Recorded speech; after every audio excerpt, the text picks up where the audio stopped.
Did you watch the All-American halftime show or the Bad Bunny show? Scrolling around this morning, I couldn't find the final score for the game last night, which tells me one thing: nobody cared about the game. The thing that people did care about was which halftime show you watched. I'm going to stay away from the politics on this one. I love this country. That's all I'll say regarding that. But from a business perspective, there's some things that can be learned here.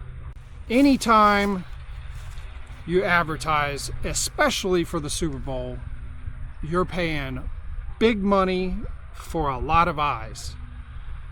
Millions and millions and millions of dollars. You're being promised that you're going to have 125, 130, 100,000 viewers.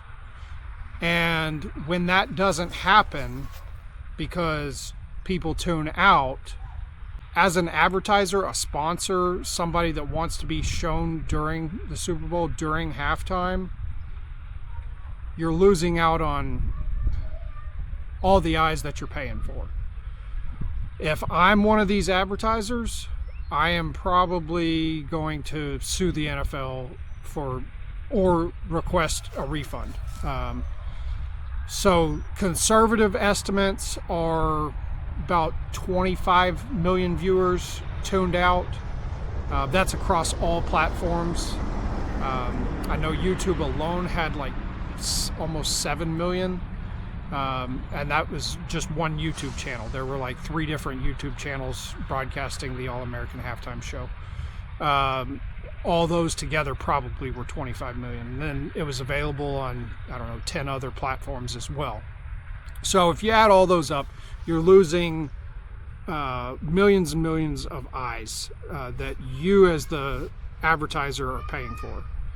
The NFL messed up. I'm not saying that Bad Bunny was not good. I'm not saying that his performance was bad. I'm not saying that he was a bad person or even a controversial person. What I'm saying is they could have had somebody that was more well-known here in America. From my understanding, he's big nationally. Great, but I've never heard of him, and everyone that I know has never heard of him until we found out that he was going to be performing the Super Bowl halftime show. You could have had a Taylor Swift. You could have had a repeat from a couple years ago, a Snoop Dogg, a Bruno Mars, anyone that people here in America, where football is king, might know the name. I think that would have also prevented TPUSA from launching their alternative halftime show. I think the reason they chose to do it was because of the political nature, obviously, but 2, the lack of name recognition. They were like, nobody's going to tune in to watch Bad Bunny. Let's do something on our own. I don't blame them. I think that was a brilliant business strategy from TPUSA's standpoint.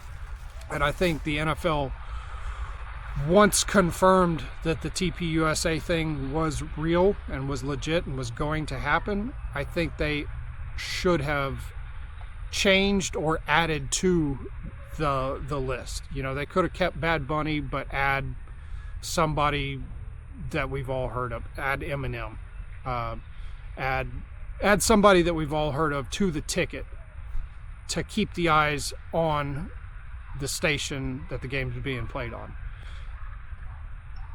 When you make it, again, I'm trying to not make this political. The NFL messed up badly with the Kaepernick situation years and years and years ago. Again, regardless of where you fall on that issue, the way they handled it was not correctly. Same thing with this halftime show.